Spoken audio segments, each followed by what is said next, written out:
첫 흑인 주한 미군 사령관이죠. 빈센트 브룩스 신임 주한 미군 사령관 겸 한미 연합 사령관이 오늘 오후에 이순진 합동참모본부 의장과 함께 판문점을 방문했습니다. 전시작전 통제권을 가진 주한미군 사령관의 판문점 방문은 여러 가지 군사적 의미를 담고 있는데요. 전문가와 함께 이야기 나눠봅니다. 장광일 동양대 국방기술대학장 나오셨습니다. 안녕하세요. 네, 안녕하세요. 자, 브룩스 신임 연합사령관의 방문, 저희가 이제 여러 가지 의미가 있다고 하는데 가장 중요한 의미가 뭐라고 생각하십니까?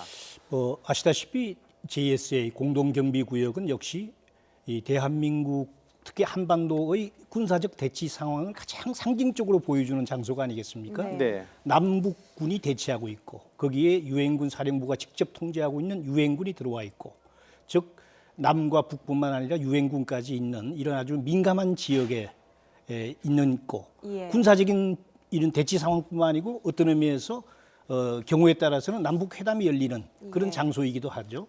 이런 민감한 지역에 이번에 새로 부임한 연합사령관이 첫 야전 방문지로 JSA를 택했다. 네. 그것도 본인 혼자 갈 수도 있지만은 우리 이 평시작전 통제권을 행사하고 있는 우리 합참의장을 같이 가십시다, 네. 이렇게 요청을 예. 해서 간 걸로 저는 알고 있습니다. 네. 그렇게 해서 한국 합참의장과 연합사령관이 함께 가장 민감한 현장을 방문함으로써 이 한미 동맹의 아주 공고함, 또 최근 이제 계속 이 북한이 뭐 핵무장 등 위협을 더욱 노골화하고 있는 네. 이런 시점에서 두 평시작전 통제권, 전시작전 통제권을 갖고 있는 사령관, 한국군 예. 또 우리 연합사령관의 예. 최고의 두 분이 현장을 방문함으로써 아까 말씀드렸던 동맹의 공고함뿐만 아니고 북한군이 도발해서는 안 된다라고 하는 그런 나름대로의 어떤 강력한 메시지를 전달하기 위한 그런 차원의 첫 방문지가 JSA가 아닌가 이렇게 생각이 됩니다. 예. 예. 그만큼 오늘 방문에서 어떤 대북 작전의 구상, 큰 틀에서 좀 얘기가 나왔을 것 같은데요. JSA는 문자 그대로 이제 현장입니다. 예. 현장이기 때문에 연합사령관으로서 이제 이 야전 방문지로 이것을 택했고, 예. 앞으로도 이런 JSA 지역뿐만 아니고 한미군의 주요 작전 현장을 저와 같이 이제 수시로 방문함으로 해서 예. 이 한반도 지역에서 본인이 만약에 유사시에 전체 작전을 지휘할 경우에 대비해서 여러 가지 이런 그 현장 감각을 익히기 위한 이런 네. 차원이고, 실제 어떤 큰 틀의 어떤 군사 작전이라든지 이런 것들은 부임 전이나 또 네. 청문회를 준비하면서 사전에 이미 다 충분한 나름대로 구상이 있을 걸로 보입니다. 오늘 그 방문지가 크게 보면 두 군데거든요. 판문점하고 오울렛 초소라는 곳을 갔는데요. 네. 이 저 그림이 준비가 돼 있으면 좀 보여주시면서 설명했으면 좋겠는데, 오울렛 초소라는 게 바로 옆에 있는 곳입니까? 그렇죠. JSA 지역에서 네. 이 유엔군 통제하에 쉽게 얘기하면 우리 연합사령관, 유엔군 사령관이 통제하는 가장 최전방 초소라고 보면 됩니다. 지금 나오는 저 곳인가요? 예, 저곳은 예, 예. 이제 저도 몇 번 가봤습니다만은 예. 이번에 신임 브룩스 사령관뿐만 아니고 과거에 이제 클린턴 대통령 네. 를 포함을 해서 역대 대통령 국방부 장관이 미국의 국방장관. 미국의 국방장관이 한반도를 방문하게 되는 경우에 예. 안보 현장으로서 가장 상징적인 그 예. 지역에서 전방 지역을 살피고, 거기 가면 이제 개성공단이라든지 개성 지역의 송악산이라든지 예. 북한군 지휘라든지 이런 것들 갖다가 현장에서 바로 피부에 와서 다 할 수가 있습니다. 그래서 그런 지역이기 때문에 최전방 초소까지 나가서 이렇게 이 빈틈없는 한미 이 대비 태세 이런 것들을 보여주기 위한 이런 메시지다 이렇게 보입니다. 예. 예. 이 북한이 최근 개최한 그 7차 노동당 대회에서 핵 보유국으로 이제 스스로를 김정은이 인정을 하지 않았습니까? 그런데 브룩스 신임 사령관은 북한을 결코 핵 보유국으로 인정하지 않는다라는 발언을 청문회에서 밝히기도 했어요. 네.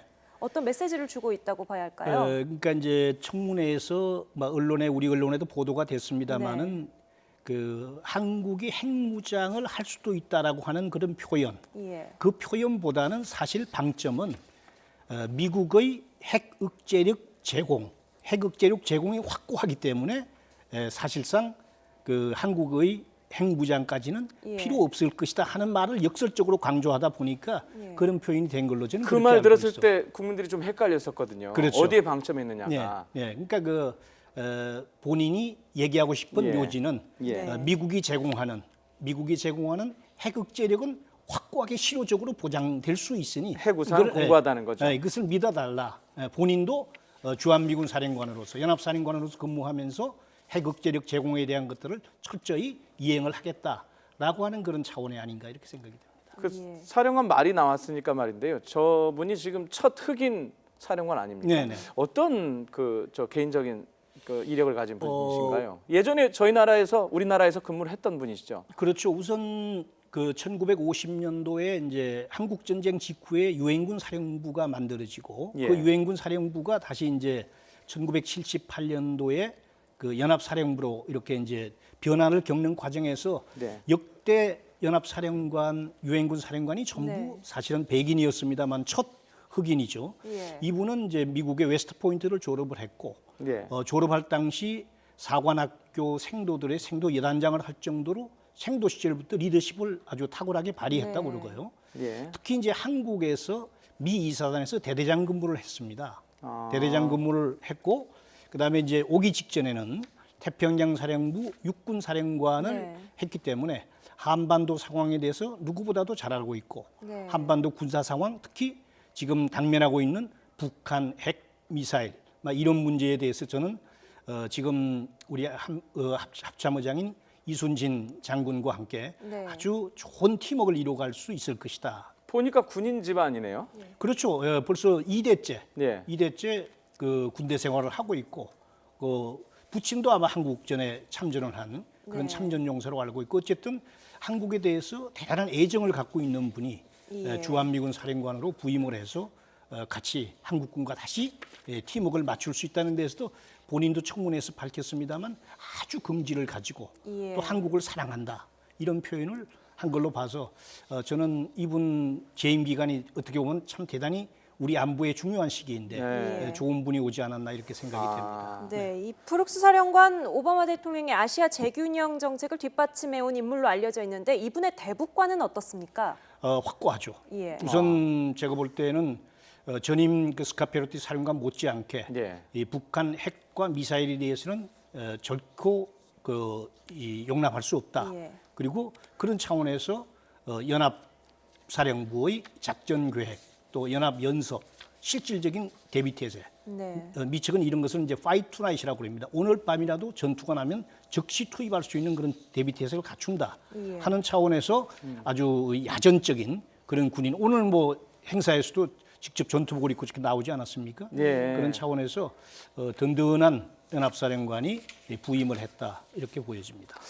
자, 이번에 북한이 7차 노동당 대회를 하면서 미군 철수 얘기를 또 했단 말입니다. 자, 그런 면에서 판문점에 직접 가고 전방 초소에 갔다는 거는 북한에 대해서 정확하게 메시지를 줬다는 얘기가 있던데요. 그 부분은 어떻게 해석을 해야 그렇죠. 됩니까? 뭐 북한이 이제 주한미군 철수를 주장하면서 평화협정 얘기를 하고 네. 뭐 또 뭐라고 그럴까요? 이 대화 또 뭐 이런 걸 하지 않았습니까? 네. 그렇지만은 이것은 어떤 의미에서 아직까지는 그 진정성 있는 어떤 그 대화 제의라기는 볼 수 없고 예. 오히려 한미 연합군으로 봐서는 북한에 또 있을지 모르는 핵과 미사일 위협.